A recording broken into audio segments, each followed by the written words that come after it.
தமிழ்நாட்டில் தேர்தல் நடத்தை விதிகள் அமலுக்கு வந்துள்ள நிலையில் உரிய ஆவணமின்றி வாகனங்களில் எடுத்துச் செல்லப்பட்ட பல லட்சம் ரூபாய் ரொக்கப்பணம் மற்றும் பரிசுப் பொருட்கள் அதிமுக மற்றும் தாவேகா நிர்வாகிகளிடமிருந்து பறிமுதல் செய்யப்பட்டுள்ளன.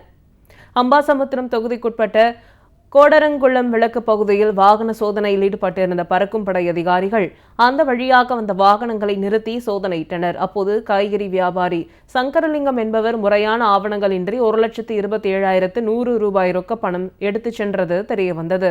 ஆவணங்கள் இல்லாத காரணத்தால் அந்த பணத்தை பறக்கும் படை அதிகாரிகள் கைப்பற்றி அம்பாசமுத்திரம் வட்டாட்சியர் அலுவலகத்தில் ஒப்படைத்தனர். பணத்திற்கான உரிய ஆவணங்களை சமர்ப்பித்துவிட்டு இதனை திரும்ப பெற்றுக் கொள்ளலாம் என அதிகாரிகள் தரப்பில் தெரிவிக்கப்பட்டது.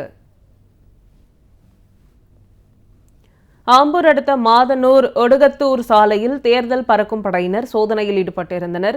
அப்போது அவ்வழியாக வந்த மாதனூர் அதிமுக கிழக்கொன்றிய செயலாளர் ஜோதி ராமலிங்க ராஜாவின் காரை அதிகாரிகள் தடுத்து நிறுத்தி சோதனை செய்தபோது அதில் உரிய ஆவணங்கள் இன்றி 1 லட்சம் ரூபாய் கொண்டு செல்லப்பட்டது தெரியவந்தது.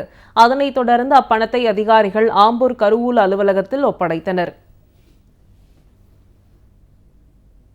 குளித்தலை அருகே திருச்சி கரூர் மாவட்ட எல்லையான மருதூர் சுங்கச்சாவடியில் நேற்றிரவு வாகன சோதனையில் ஈடுபட்டிருந்த தேர்தல் பறக்கும் படையினர் அவ்வழியாக காரில் சென்ற முசிறியை சேர்ந்த ரவிச்சந்திரன் அவரது மனைவி ஆகியோரிடம் சோதனை நடத்தினர்.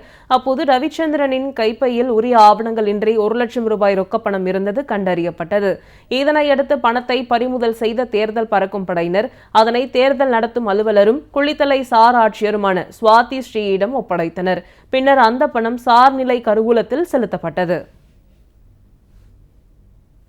தூத்துக்குடி திருச்செந்தூர் சாலையில் உள்ள தனியார் மகளிர் கல்லூரி அருகே கூட்டுறவு இணைப்பதிவாளர் பொன்மாரி தலைமையிலான பறக்கும் படையினர் வாகன சோதனையில் ஈடுபட்டிருந்தனர்.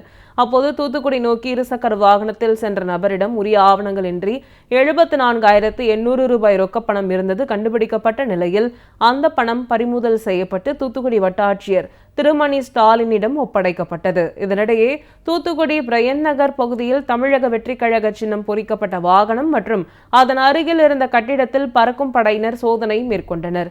அப்போது தமிழக வெற்றிக் கழகம் என அச்சடிக்கப்பட்ட ஏராளமான மஞ்சப்பைகள், பரிசு பொருட்கள் மற்றும் ஏராளமான விசில் இருந்தன.